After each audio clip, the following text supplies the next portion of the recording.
Assalomu alaykum.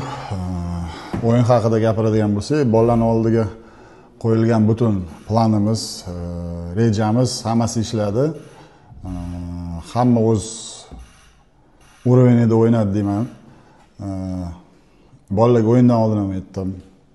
Sizlar hammanglar nima deydi, nasional sborniyning o'yinchisizlar. Faqat bularni ozgina ruhiy jihatini ko'tarish qoldi. O'shanga endi bolalarni sekin-sekin ruhiy anaqadan, yamadan ko'tarib olishimiz kerak. Va xolos ko'tarib olsak, bolalar hammasi o'ynaydigan bolalar bugun o'z saviyasida o'ynashdi deb o'ylayman. Qonunlik bugun jamoa boshqacha o'ynadi. Futbolchilar erkin, o'zini xotirjam qilib, o'zini kuchli taraflarini ko'rsata oldi. Bu kuchsiz raqib Buxoro fonida shunday sodir bo'ldimi? Yoki xuddi o'tgan yilda siz jamoani boshqarib olgandan keyin jamoa yana o'ziga kelib yaxshi o'ynab ketishni boshlagan edi, o'tgan desanglar, bugun ham xuddi shunaqa holat takrorlandi. Balki raqib kuchsiz bo'lgan fondan yoki aynan sizni o'zgartirish tufayli futbolchilar yana boshqacha o'ynashni boshladi. Endi Buxoro kuchsiz raqib demaymiz. Bu O'zbekiston Superligasida kuchsiz raqib o'zi yo'q. Bolalar men kelganimdan emas, o'sha baribir aytamanku, bolalar bilan gaplashib, o'sha ruhiy tomonidan ozgina gaplashdik. Xudo xolasa bolalar o'ynaydigan bolalar.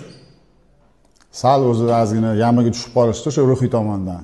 Qolganda xudo xolasa bolalar o'ynaydigan bolalar. Manmi boshqami menimcha.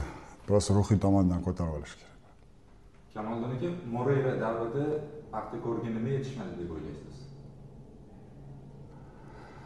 Bir ikkita o'yin yutqizgandan keyin bolalar bilan ham ko'p gaplashib ko'rdim. Shu ozgina bir o'zini yeyishni boshlashdi, yutqiza olmas. Anaqa nima deydi? O'zini yeyish boshladi, o'shandan kelib o'yini ham chiqmadi. O'zini anaqa qilishni boshlashdi bola. O'shanga ham shu 2-3 kunda gaplashib, shularni eslab o'ynashni bilasizlar, chiqib o'ynanglar, sizlar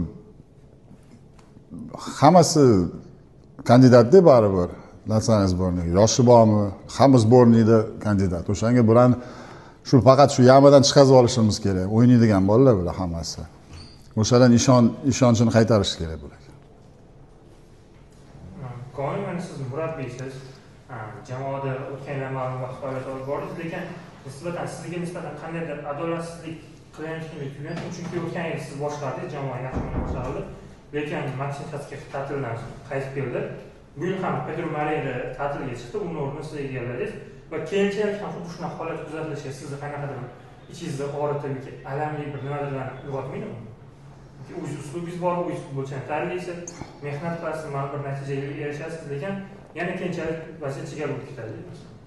Endi u rahbariyat umuman mana shu o'yindan oldin qandaydir gaplashib oldinglarmi, aniq vazifa nimalarga qo'yildi? Endi men Paxtakordan ketganim yo'q-da, endi 19 bilan ishlayotgan edim. Endi u sostavga, trenerskiy shtabga tushishim kerak edi, Moreira kelganda. Endi bular o'zlarini olmaymiz deyishdi.